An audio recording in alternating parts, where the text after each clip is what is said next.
Welcome to the Jujitsu Crucible podcast. Roger doesn't lose this kind of control. He's not the guy who loses this kind of control. I think he got it. I think he's gonna get it.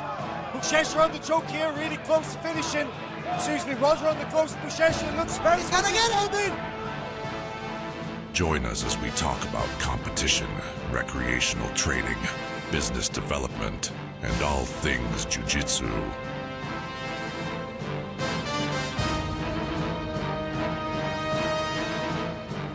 Strength and honor.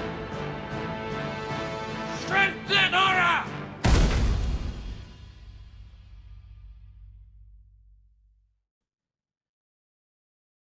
All right, guys, we are back with the second episode of the Jiu-Jitsu Crucible podcast.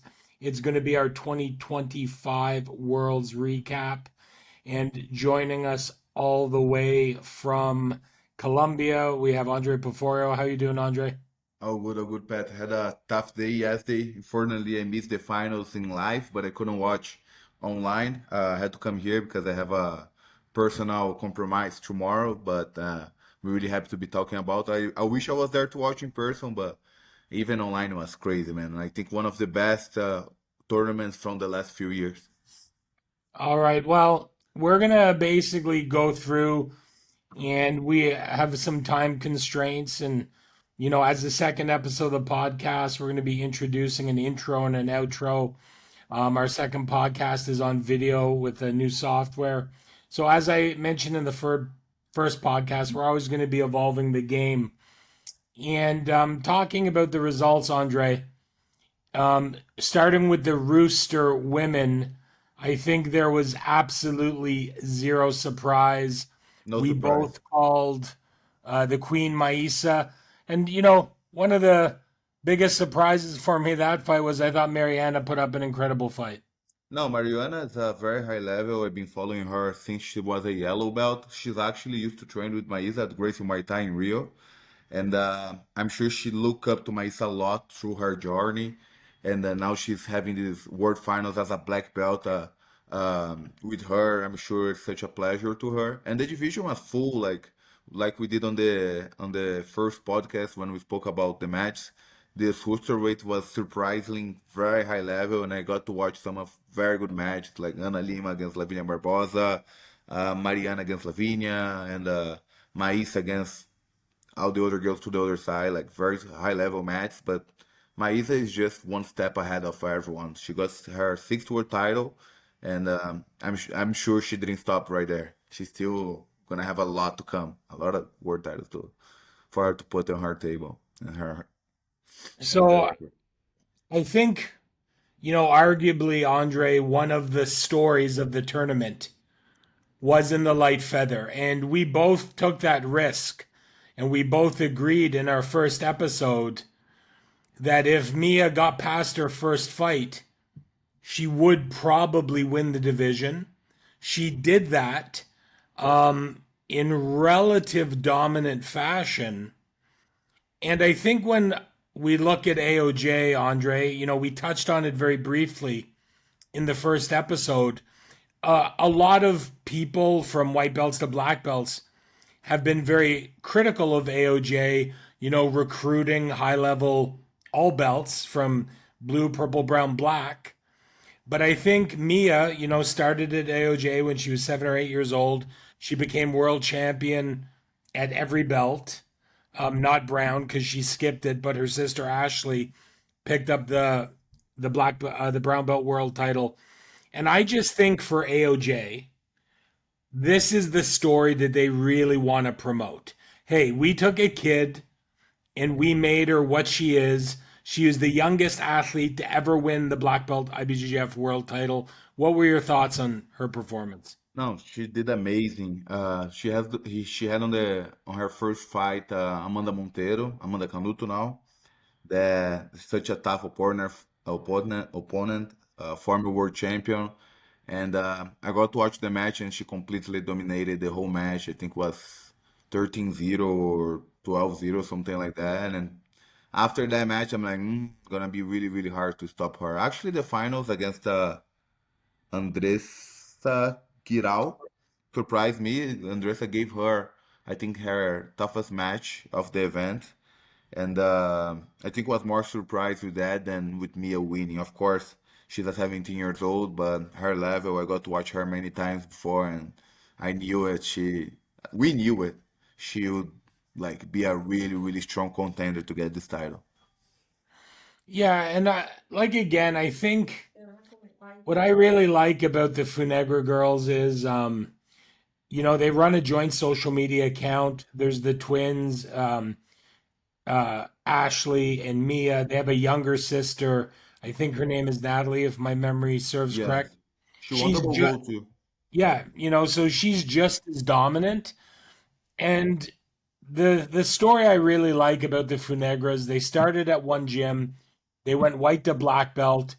They're sponsored by Kings, and I don't know if you got to see it, Andre, but Mia put out kind of like, I don't know what it's called, but it's like where she's talking, but it's like a meme. It's like a song, or I don't know what it is, but I thought it was quite clever, and I think as someone who's been at every world championship for well in excess of 20 years and seeing so many athletes come up, like I remember watching her professors win their first world titles.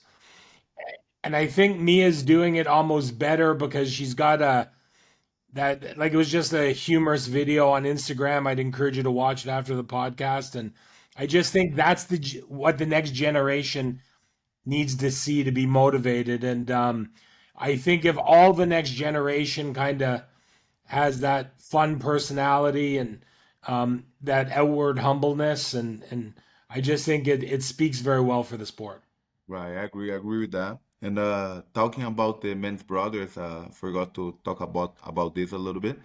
Like, of course, they get athletes from other teams as well, but they built a lot of good champions. Like we had Jess Tynan's an amazing example. Tynan, Jess Khan, that also from white to black with them, and she won a Yeah. world title in the gi. Zach Kyna, her husband, didn't won in the gi, but won world no gi already, and won many other titles. And a bunch of other people, a bunch of other athletes that are high level, and came from them, And Guilherme and Rafael, they such amazing athletes. They used to be my favorite, especially Rafael, my favorite athlete when I started. And like it's beautiful to see they doing this amazing job as a coaches as well. Yeah, I mean, like and what's funny is we've got a bunch more women fights to talk about it. And let's face it, AOJ was without a doubt the dominant Dominant. team in the women's division. Going to the feather, we had Larissa, um, winning. What were your thoughts on that? Larissa being a black belt since 2017 or 18. I've been following her. I think 18. I've been following her as a black belt a long time, and she always been getting third here, third there, silver, third, silver, third. And last year she won Pan Am's. She finally won a major event. She lost at Worlds. I think she got third place as well. But this year she had amazing performance at Europeans. I think Pan Am she won this year as well, and now World. I think this is the title she was missing on her career. She trained with Regis Labrie in San Diego. They used to represent Gracie Maita, and now they are in AOJ as well with Janaína Labrie that we're gonna talk about very soon. And her triangles, her closed guard are great. Like her fight against Cassia Moura on the semifinals or no quarterfinals semifinals was one of the best fights of the event. I think a very underrated match. Like Cassia was attacking the whole time. She was able to score 2 points on the end and was able to hold. She had like Cassia in a very, very, very, very tight triangle where Cassia was able to get out. So this was amazing. Carol also very tough athlete, first year as a black belt competing on the highest level and already getting to the finals, but she was not able to hold the pressure of Larissa, and Larissa was able to get with a beautiful triangle from out. Was very high level, very technical match. So going to the next match is, you mentioned her is Janaína. She's down in the brackets of her maiden name, not Lebri. But what were your thoughts on her performance? Janaína been winning all the Grand Slam tournaments this year, so when we saw the bracket, I was sure that she would be the favorite on that bracket. Of course, Luisa is always a very tough opponent, world champion, I think 2 or 3 times, and being on the game for so long. But Janaína is just when it's on the person's year, it's hard to hold. Like she been winning everything. She won Europeans, she won Pan Ams, I think Brazilian Nationals as well, and that was the only title she was missing, and was a great performance. Like Luisa always tough, gave her a tough match. I think was a 2 points difference. I thought Luisa was retired last year, and it's incredible how she got to come back and go to the World Finals once again. But Janaina deserves a lot. You know, one thing I will say, one of my missions, Andre, on the Jiu-Jitsu Crucible podcast is, there are so many of these polarizing and popular figures in Jiu-Jitsu. And I want to be able to discuss all aspects. The good parts about the reputation, the bad parts, even the rumors. We're not going to have a rumor mill podcast, but I like to be able to discuss the pros and cons. And, I think it's important to be said. I don't have anything negative or bad to say about anybody, but as somebody that really kind of wants to peel the layers of the onion back and have a really good close look at the jiu-jitsu community in general, we're going to talk about, not everybody likes everybody. That's a part of jiu-jitsu. There are politics at play. But one thing that I think Hafa and Guy deserve further credit on, they did take in Janaína, and her husband is a very established black belt within the community. And obviously, I'm not privy to the arrangement, but Janaína went and she fought. She did not represent her husband's gym. She fought for AOJ, which I understand because they're a very competitive school. She's a rock star athlete, but her husband was the one in the corner coaching her. Yeah. And I thought, again, props to Hoff and Guy for doing that, because I believe it promotes a level of open-mindedness that may not have been present in the community 5, 10, 15 years ago. What are your thoughts on that? I think it was very cool, but I think it's also anything different than Regis being on her corner and also on Larissa's corner would be weird because they've been working together for so long. And then, like, he knows her game better than anyone. Like, they are together. They are not only teacher and student, they are also husband and wife. So he knows her better than anyone. So I think Rafa and Guy are very professional and they understand this, they understand the game. And I think it's very cool from their part as well. So going to the next division, we have, we had Talita from Fatras, fighting a very popular American in the finals in Elizabeth Clay. The first thing I would want to say is, props to Elizabeth Clay to making it to the finals. She fought Basania in the absolute and almost had her foot ripped off in like 30 seconds. And she's amazing at defending the footlock, and to fight all the way to the finals against Talita, as an American, as a patriotic American, I was really hoping for Elizabeth to win. But what were your thoughts? I was very happy that, of course, both of athletes deserved a lot. Elizabeth fought the whole tournament with a broken foot, like literally a broken foot. But I think the story of Talita these last 2 years was amazing because last year she got to win European, Brazilian Nationals, Pan Ams, and then at World that was her year to win. She got second place couple times.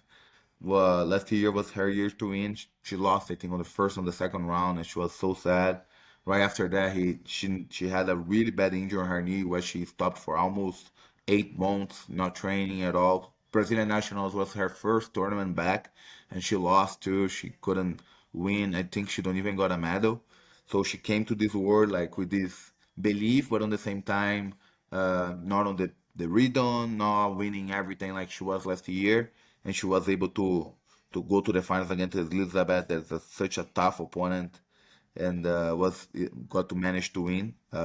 Very smart strategy, pulling, having a global guard pull in the beginning, scoring her the first advantage, and playing with Elizabeth, trying to attack, and her just like on top, creating base and being tough.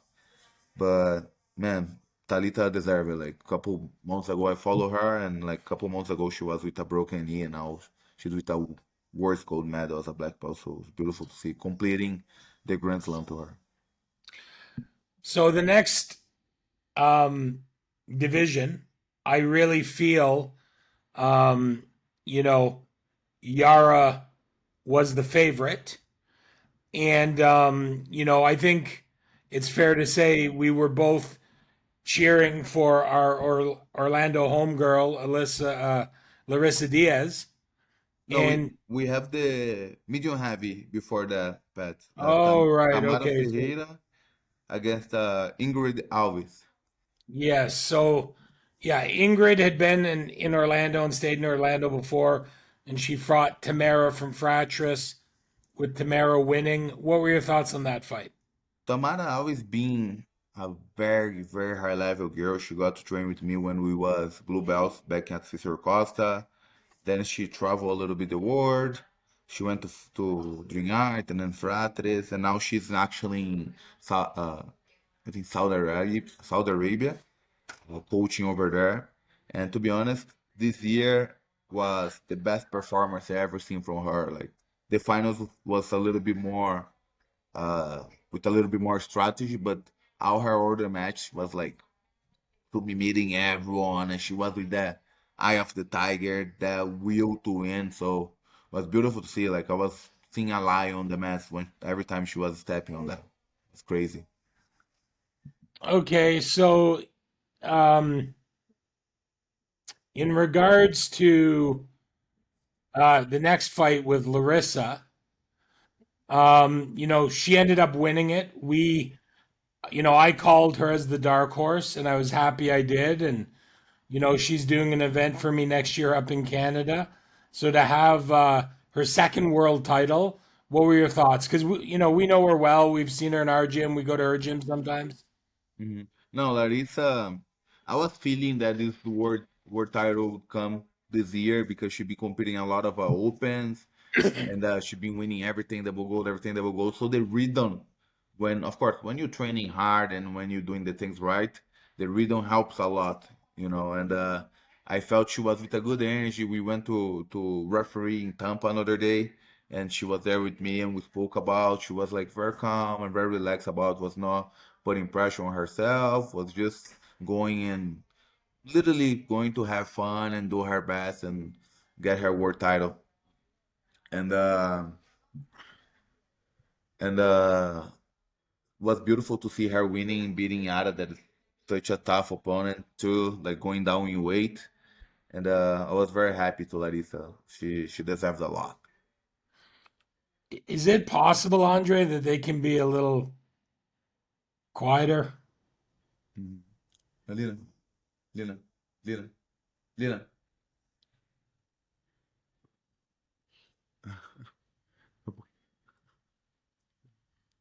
Okay, okay. Okay, I'll edit this out. So, the next one, Andre, we have is obviously the super heavy. We saw a rematch of Brazilian nationals. We saw Tyan versus Basanya. Like, the one thing I gotta say is I was I'm just gonna say it. I'm not gonna pull any punches. Like, I feel like Tyan has great jujitsu. Yeah, she's very good. And I thought what we saw in these two matches at Worlds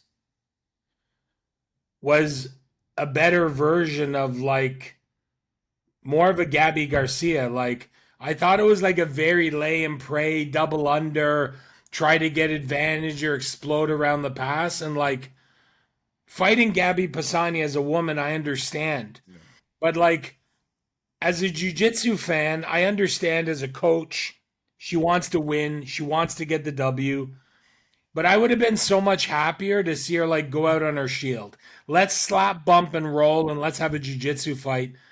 Because you'll notice all of Tyen's matches with Pisania recently have been the same. Let's get under, high, double under. And I don't think it speaks well of her, especially when she has such great jiu-jitsu. What are your thoughts on the two fights that we saw? It's hard to tell her to just throw her jiu-jitsu in there because Gabi Peçanha, like we spoke the last episode, like she had the best jiu-jitsu the women's division ever saw.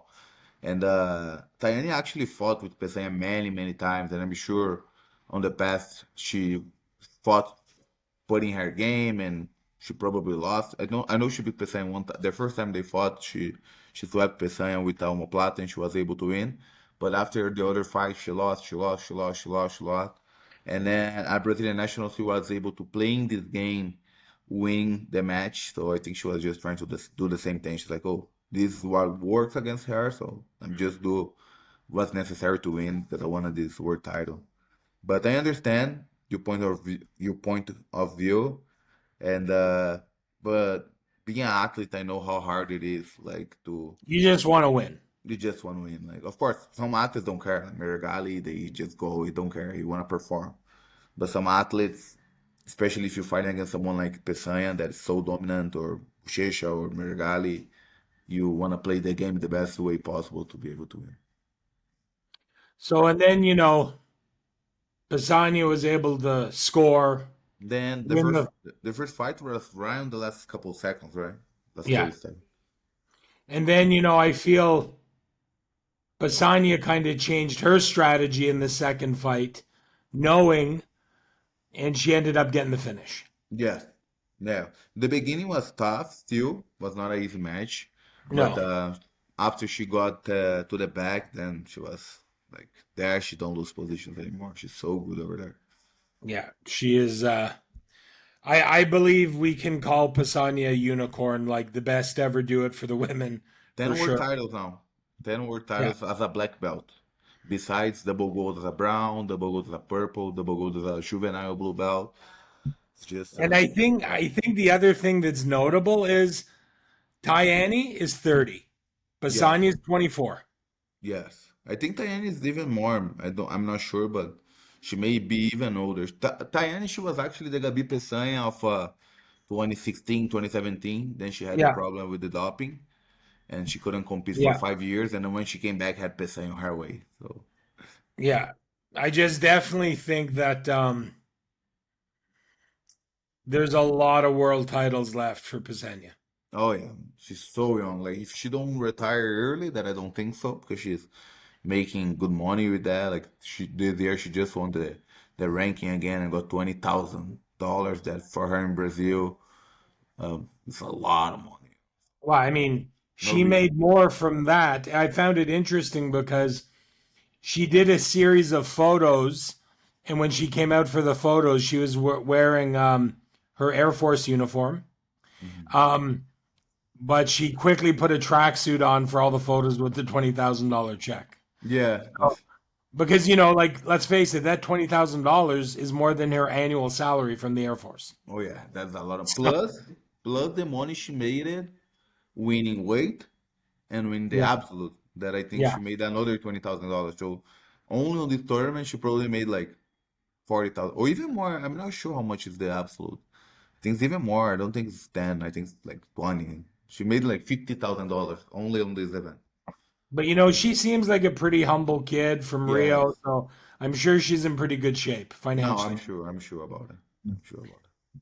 So, rolling over to the men, and it was super interesting because we go to the Rooster, and if I'm not mistaken, we did pick Taliesin, and we ended up having Jalen win over the GF team, Carlos Alberto. What were your thoughts with this? I was very surprised with Jalen. I saw him at Pan Ams and he got the gold over there. But that was the first time I ever saw him. I saw he trained with Cobrinha, but before Pan Ams this year, I didn't actually knew him. I don't remember him on the color belts or anything. And but man, I really like his jiu-jitsu. Very aggressive, very hungry, very confident. Bebeto was the current world champion. He won in 2024. So like going against a former world champion, the champion from the last year, defending his title and fight the way he fought and being so dominant. And also on the other matches he had before was crazy. Like his whole family was there. We was sitting around the side of his crown. So it was really cool to see this kid like 19 years old and like performing the way he did. Like I'm sure he will get a lot of these world titles too. So let me ask you, we've talked so much about dominant fighters and, again about AOJ, and we spoke about it specifically on the first podcast. Is living out in the middle of Byron Bay by himself, has Taliesin lost a step? Probably because this is not the first year. Last year he lost on the first round to Andrew Suarez, like we spoke the last episode, and Andrew don't even came at this word. And this year, like first round, I saw his first round. He was kind of too skinny and too drained. He was not looking good. He was able to meet on the end, but he was not looking good during the match. Second match, he fought a little better. Then on the third match, he already lost to. I don't record exactly with who Tyson lost. But to Well, Jalen? didn't he either lost, I think it was Jalen, either, yeah. yeah, to Jalen. Yeah, I think he lost to Jalen. So yeah, like being the owner of a gym, such a big gym like he is now, and being so far without people to train, I'm sure is always a hard mission. So let me just ask you while we close this out. Just a fun prediction. Will Taliesin win another world title? I think it's very possible. Tyson's still very young. He's probably 23, 24 maximum. So he still has a lot of years to make it happen. And he's very good, like if you do the camp maybe a little bit longer, if he focus a little bit more, and he's right there. You got third. It's not like way too far. And the division, like Jalen is very good, but I'm sure he can beat. And Bebeto is also older, it's like 30, 31. That gonna retire soon. I'm sure Tyson can get another world title. So in the light feather, we had the battle, no surprise here at all. We had the battle of the Diegos, and, coming down to the decision. What were your thoughts? Man, we knew it. This match would be the one that will happen, and was crazy to see this match. Diogo pushed the pace the whole match. He was winning by one advantage from the double guard pull. But it's impressive how Pato never gives up. He's always trying to attack, always finding the way. Has something I heard from a big friend on the path, and he say like, champions always find a way, and that's true. Like he just found a way with Diogo, such a smart opponent, and blocking out his lapel. He was not able to get to his footlocks. He was not able to get to whips or anything. And then like we put in closer guard and did like a straight umbrella from closer guard. That's not something that you see often from Pato. I know I got to train with him for many years, so I know he does this, but in tournaments I don't see he doing this many times.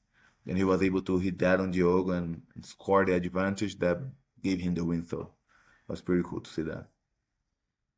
So if you were going to quantify it for people when we go to feather, kind of on that scale of 1 to 10, Mhm.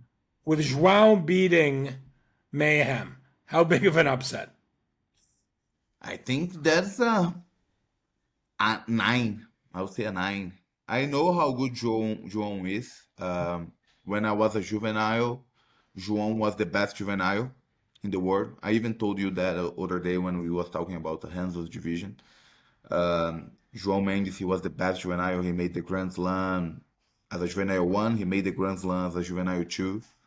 And then he went to the adult division, straight to purple. He got second at Worlds, I'm pretty sure. or maybe one. I think he won at purple, and then after he kind of disappeared a little bit.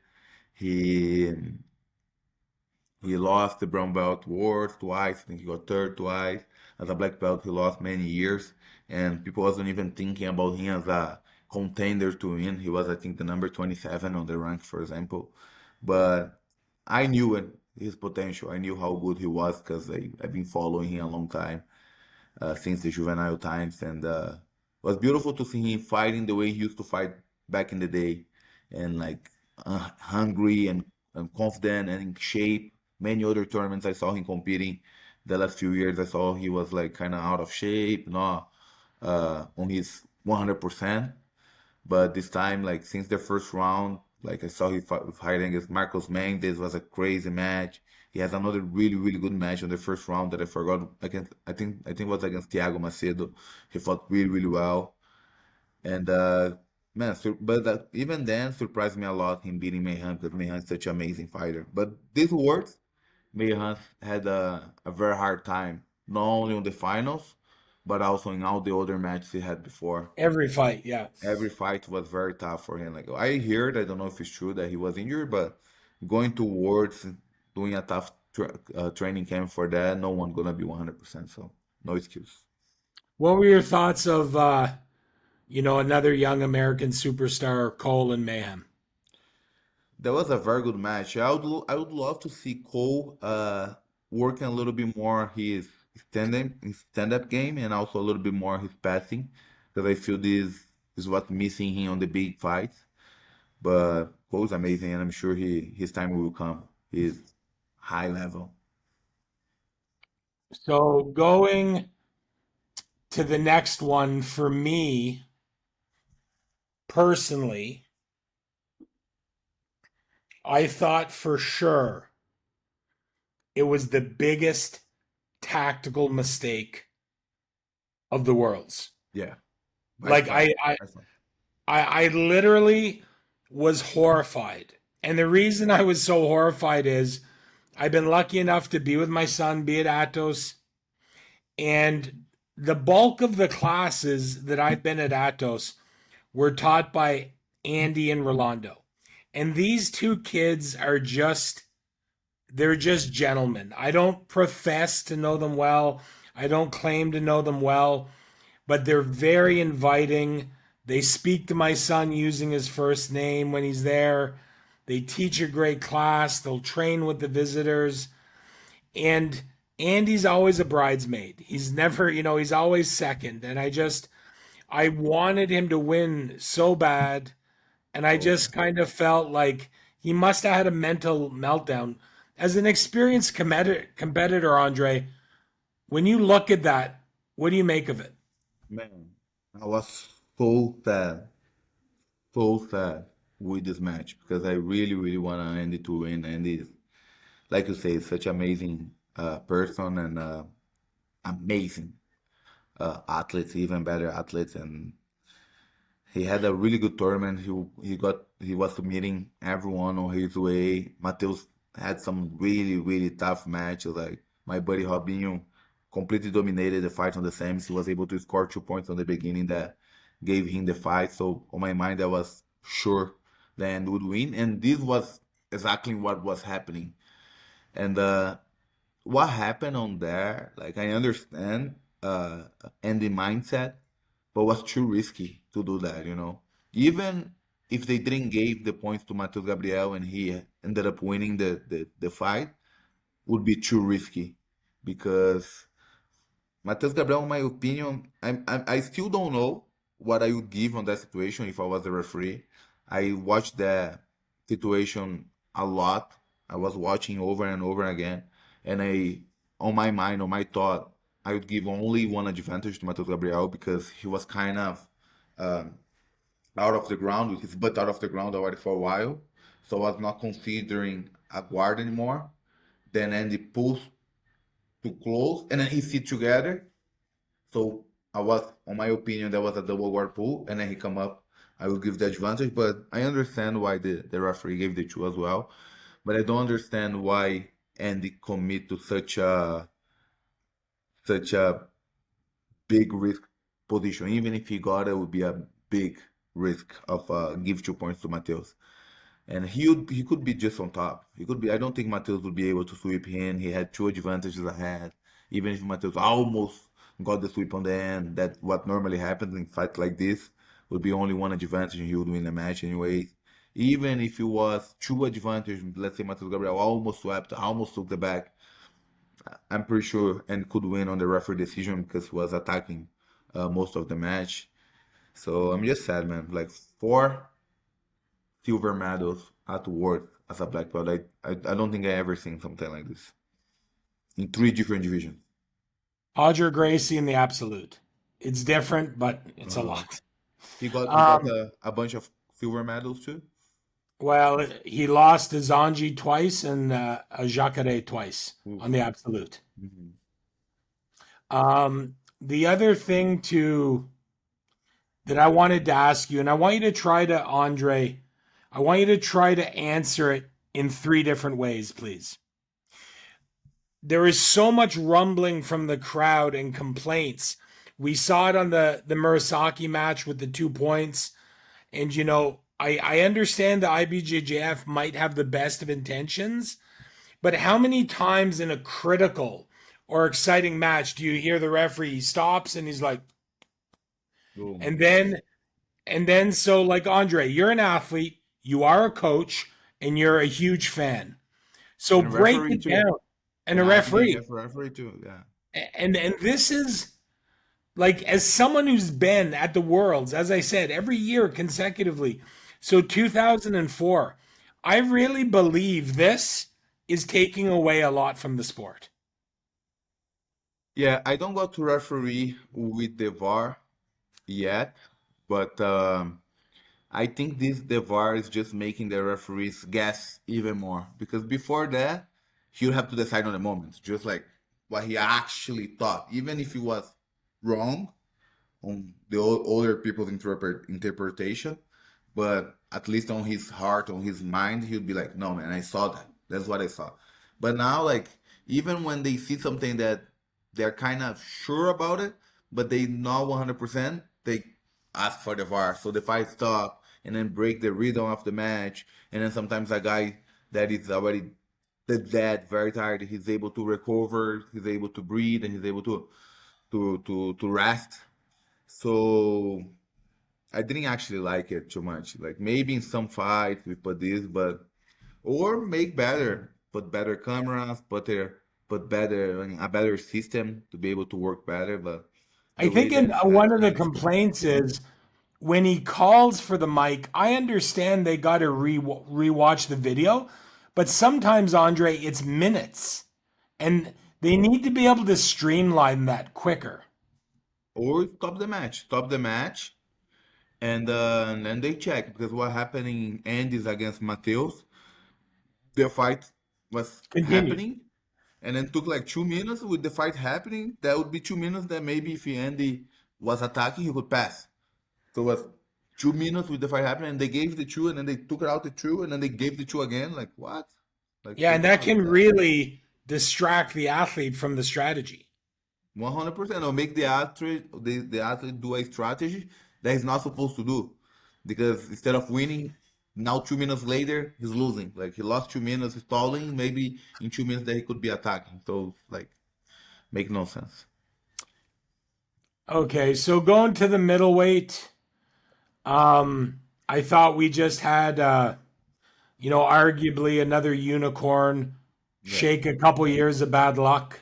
Let's face it, like the last couple years, Jansen fought a great tactical final, but quite boring. Then the DQ with Lowe, again, I think it was kind of suspect. But we saw the return of now the 3-time champion Tynan Dalpra. He just literally seems a step ahead. What are your thoughts? Yeah, I think here was no surprises.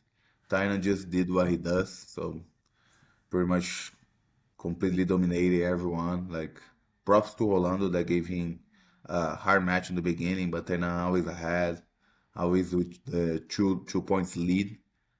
But I think here no much surprise, just Tainan being Tainan. Just doing his thing. Yeah. So going to, you know, the medium heavy, we had a replay. That was a crazy match. I thought this was probably the best match of the finals in my mind. You know, Maybe. and the reason is because I'm a bit biased. I like Bergigna. My son has done multiple privates with Bergigna. I like his game. And then the other thing is, even though he lost, I thought Bergigna really, really showed the heart of a champion. I mean, he had Jansen on his back for like 4 or 5 minutes. Man, I was so impressive with his back defense. Like, oh my gosh. Like, had a moment where Johnson was on his back with a tight Ezekiel, and he was like, his whole face was purple, like about to explode. And this guy, so calm, just was able to fight to get out and like put back in half. And Johnson was not able to put the hooks in like 4 or 5 minutes. So that was insane. Like this showed like how good Braguinha are in all aspects. Like or passing guard or playing guard or defending himself. It's just like amazing. He had a moment where he almost defending the back got to a bar or got to a footlock after, but Johnson did a really smart fight and really tough. What a monster is Johnson. Like he's being in a role that like I can even understand. Like this guy is just never gets tired, never get tired. All his He really reminds me of a young Jacare Souza. yes, like so strong, so physical, so like the cardio is like unbelievable. Like he had a really tough match in the quarterfinals against Paulo Merlin that made a very tactical match, but like even Paulo, after like 7, 8 minutes, he got tired and then ended up being submitted by Jansen. And Jansen never gets tired and never stop. He also had a really tough match on the second match against Elder from Almeida. Elder almost managed to win the fight by one advantage, but on the end, too, again, like with the guy getting tired and he's just keeping the pace, he was able to get the sub as well. So amazing by Jansen. What One thing I just want to give out a shout to Bergigna. He's been around. He's multiple time world champion. There seems to be a rumor he might be moving back to Brazil. So, like, I don't know. I'm not sure how many years. Louisa retired. She came back this year. I don't know how many more years Bergigna is going to do it. But one honorable mention I'd like to give to Bergigna, I find he is very stereotyped into this heavy guard passing pressure, very in a similar way that Rodolfo used to be referred to as this prolific guard passer. But I believe both in Rodolfo's case as well as Bergigna's case, they both had amazing guards, just so underrated. They could do it everywhere, but they just got put in this little box. What do you think about that? I agree. Even another day I was watching 2012 World quarterfinals against Rodolfo against Buchecha, and then like Rodolfo was able to sweep Buchecha with so many different ways: spider guard, axe guard, brewing bolo, and then like a lot of people just reminds him by his amazing pass, of course, passing and heavy to up pressure. But Braguinha, man, his back defense, his leg attacks now that he never got to attack the legs before, and now he's so complete that even foot locks, knee bars, he's being able to apply. Like no one passed his guard, no one. Like Johnson got close. Imagine Johnson on your north south, and he was able to fight against and like recover. So this just shows how complete and how technical Braguinha is. So next, we're at the heavyweight division. We both called Adam to win. Yes. I thought I thought Pedro could have done well. Pedro had a decent tournament. The one thing I found funny was because I was at the pyramid and so many people were shocked when he put the belt in the center after he won. And I was shocked that they were shocked because he's 34 years old. Yeah. That's old to be 2 years in a row on the world final. What do you think? I think so. I think a lot of people don't even know that he been trying for so long. He made a post the other day, and like he been trying since 2017 as a black belt. He lost first round, he lost second round, first round, second round, first round. So he finally won already older, right? And then he was so dominant. But I think it's cool. He retired like on the top, because maybe with more time, other guys will come up and like you're gonna have harder mats. But what's beautiful to see his journey and winning the Grand Slam, now winning Worlds again, and he deserves it, man. It's crazy because in 2023, I was on the same bracket than him. We was supposed to make the first round at Pan Am's 2023. I ended up not fighting. I had an injury. Ended up not fighting, and then he went to the finals against Felipe Angel, where he was losing by 9-0, and he was able to turn back and beat Filipino by 11-9. And then after that, something changed on this guy's mind. Like after that, he just became a different beast and started to perform. Like, I don't know, his confidence grow so much and start to perform in a completely different way, making the Grand Slam, winning his first world title, and now his second world title. So a lot of respect to Adam that brought the butterfly guard back to the game, right? After so many years, no one was playing this, and then now he just like proved that it's still very effective if you're actually really good at it. One thing I would, this is just my 2 cents. It's only my opinion. But as a fan and as a coach and as someone that makes my living just from jiu-jitsu, I would encourage people when Adam went out there and he put the belt in the center of the mat. I think that's something that's super special and super meaningful. But I do think if you do that, you should honor it because, like, for me, it's so sad to see such a great champion like Luisa Montero do that last year, come back this year, then lose, not leave on top. And what do you But think how about that, Andre? but how did that too? In 2016, he left Yeah, his belt, and then in 2017 he was there again. And I yeah, think Lovato did that, and then yeah. People Funegra. have done it, and I think it takes away from an incredibly special moment in my mind.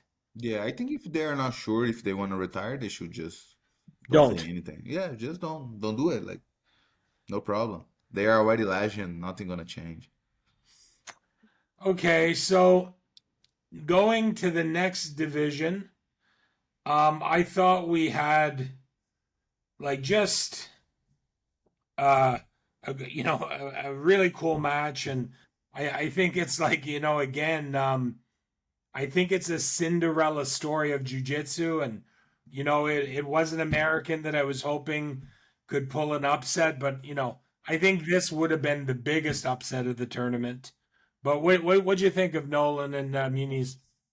Man, Muniz, like, I think very similar to Tainan. Just Muniz doing his thing. Like, he winning everything. Last year, won the absolute. Wait and absolute. He closed out with his brother. And this year, we win weight and absolute again. So dominant. Like, no one don't even get close to be in. I think the guys to be in would be Vitor Hugo, Mergali, maybe Kainan. But these guys are not competing in the gi for now. But so like he has no competition. I don't even Gutenberg is like don't even close to be able to be in. And I think this finals was more about Nolan. Even him with him losing like the kid's very young, 20 years old, American. He's half Brazilian. His mom is Brazilian. I met him when he was I don't know, 2016. He was a little kid training at Brazil Jiu-Jitsu. I used to stay at his gym when I came to Penn for the first time. And his professor is such a nerdy, man. Like one of the biggest jiu-jitsu nerdy I ever met. The American guy, Dan Hart. He just built the IBJJF rankings that we're so addicted.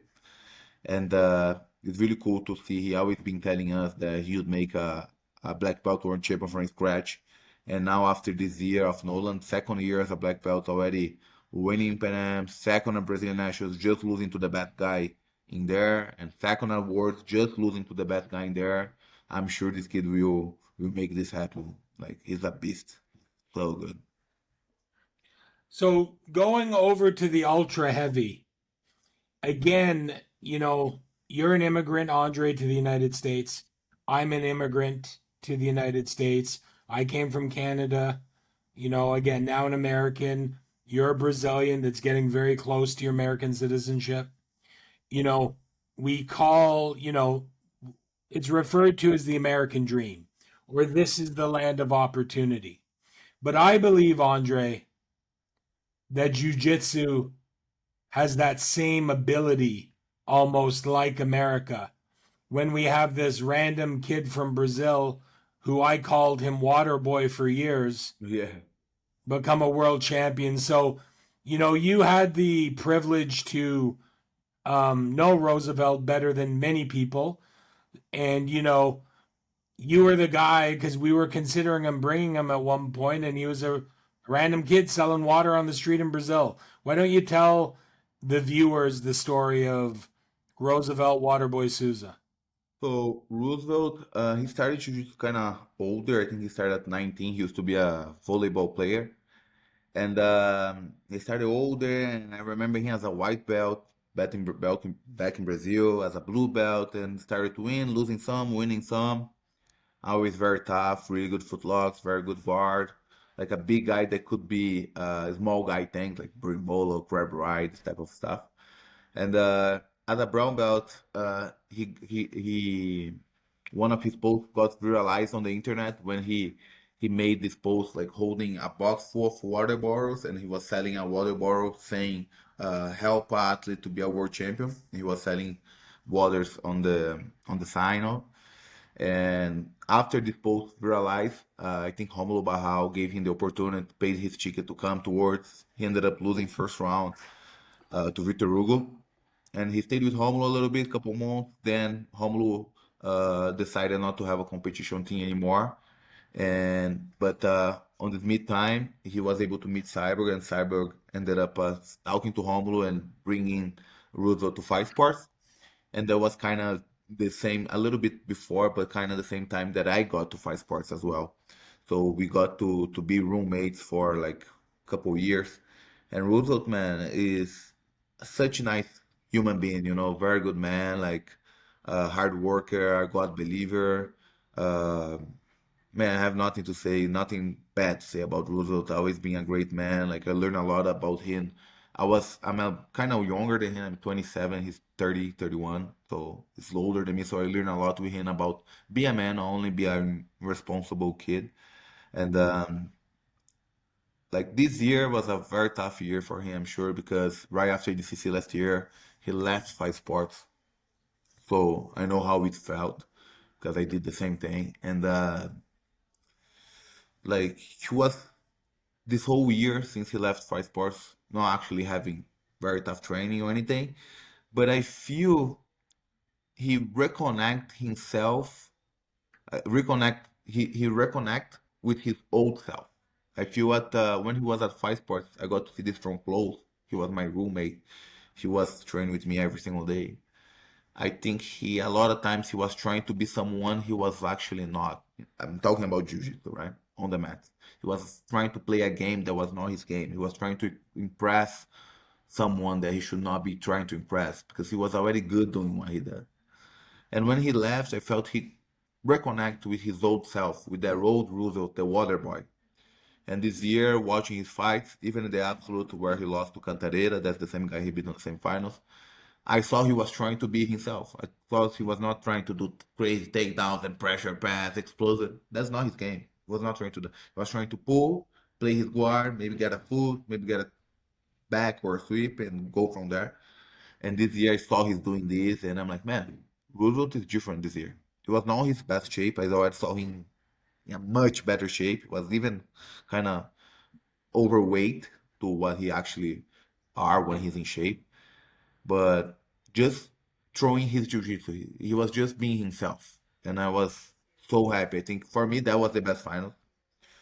Maybe because I know him, this made uh, this got on me, but the fight was actually amazing too. And beat Gutenberg, that's such a tough opponent, it's never an easy mission. But I think that was the champion that was the happiest to see winning, and the way he won was so beautiful. And with his old coach, the coach that used to be his coach when he started jiu-jitsu as a white belt, Yuri Alves, that nowadays lives in Abu Dhabi and cheats over there. He was on his corner, so it was really cool to see that as well. I met both together when Roosevelt was a white belt back in 2015.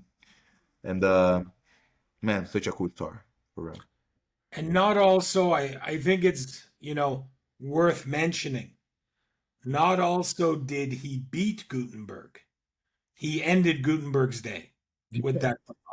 Yeah, and it's curious how these last 2 years, both of the absolute finalists lost on the finals of third division by Gutenberg didn't lost by footlock, but like completely broke his foot in a footlock, and Johnson last year also broke his foot on the footlock.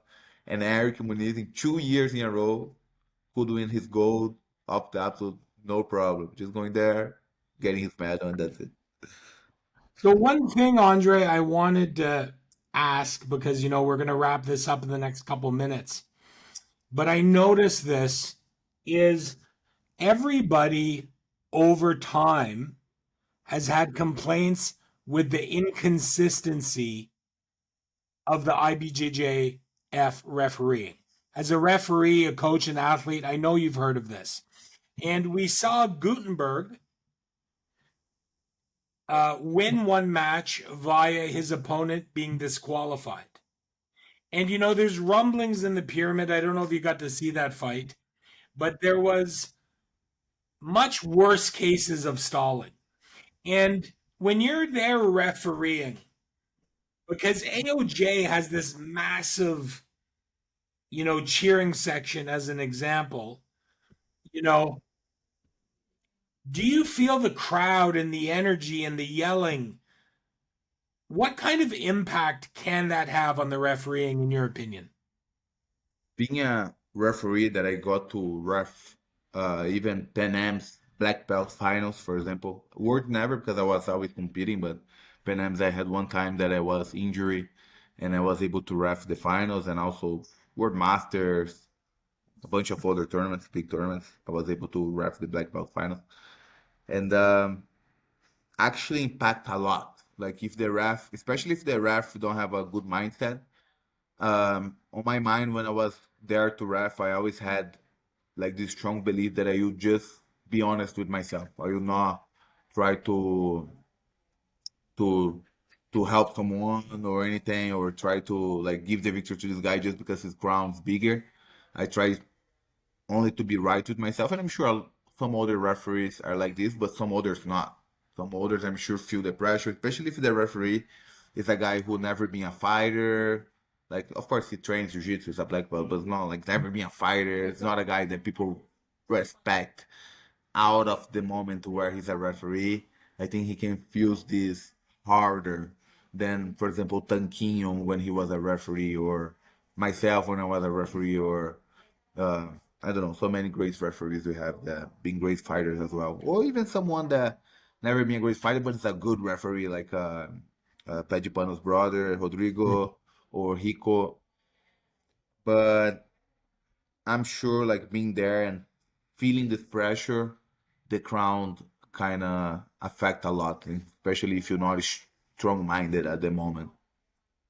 So my last question for the day, Andre, and I'll let you get back to your stuff.